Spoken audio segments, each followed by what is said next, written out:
मिरजेत माजी महापौर विवेक कांबळे यांच्या घराला पुन्हा भूमापन विभागाची नोटीस.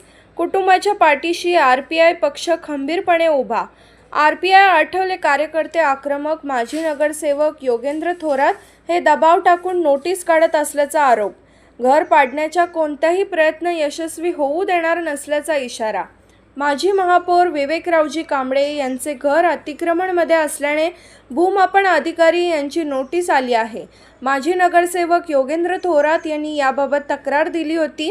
हे अतिक्रमण काढून घ्यावे किंवा तहसीलदार कार्यालयातर्फे अतिक्रमण काढण्यात येईल, त्याबाबत नगर भूमापन अधिकारी यांच्याकडून दुसऱ्यांदा नोटीस काढली आहे. पराभव पचत नसल्याने योगेंद्र थोरात हे उद्योग करत आहेत अशी टीका केली आहे. या नोटीसमुळे Republican Party of India Athawale पक्षाचे कार्यकर्ते आक्रमक झाले आहेत. पुन्हा अधिकारी यांच्यावर दबाव टाकून नोटीस काढण्यास माजी नगरसेवक हे भाग पाडत आहेत असा आरोप योगेंद्र कांबळे यांनी केला असून हा घर पाडण्याचा प्रयत्न आम्ही कधीच यशस्वी होऊ देणार नाही. सर्व बहुजन समाज हा विवेकरावजी कांबळे यांच्या कुटुंबासोबत खंबीरपणे उभा आहे असा इशारा देखील देण्यात आला आहे.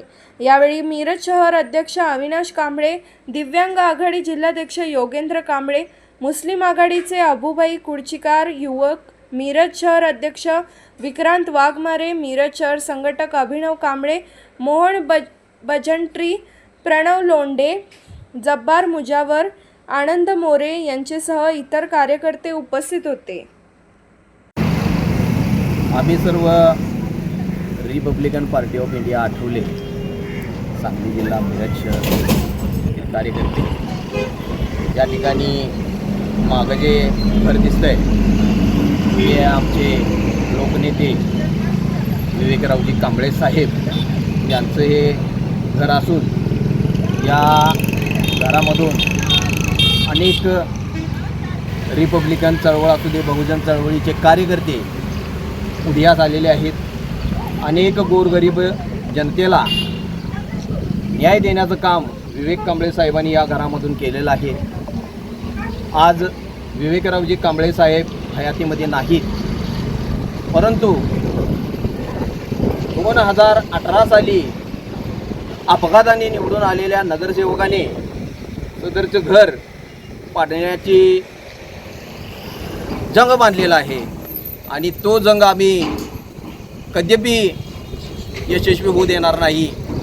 या ठिकाणी बोलायचं म्हणजे 2013 सालापासून ज्यावेळी विवेक कांबळे साहेब निवडणुकीला थांबले होते तेव्हापासून सांगलीचे एक स्वयंघोषित कार्यसम्राट नगरसेवक, माजी नगरसेवक यांनी या घरासंदर्भात नगरभूमापन अधिकारी असू दे, तहसीलदार असू दे, त्यांना वारंवार पत्रव्यवहार करून त्यांच्यावर दबाव टाकून घर पाडण्याच्या नोटिसी त्यांनी बजावलेल्या होत्या.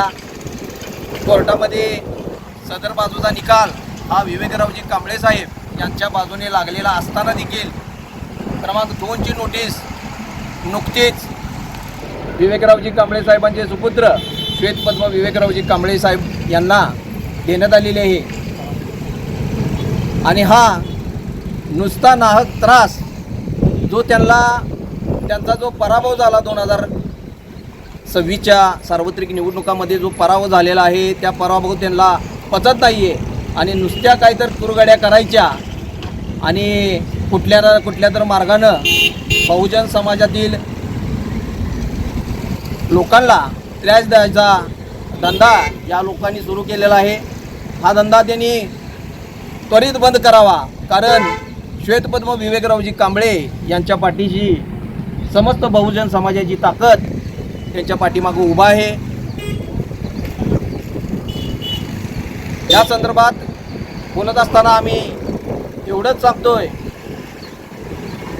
की 2026मध्ये ज्या वेळेला विवेकरावजी कांबळे साहेबांच्या पश्चात श्वेतपद्म विवेकरावजी कांबळे यांच्या आई निवडून आल्या, त्यांना देखील या ठिकाणी खोटे आरोप प्रत्यारोप करून कोणती तरी खोटे कागदपत्र सादर करून इकडची कामं तिकडे गेली आणि तिकडची कामं इकडं आली असा जनतेमध्ये गैरसमज पसरवण्याचा काही लोक प्रयत्न करत आहेत.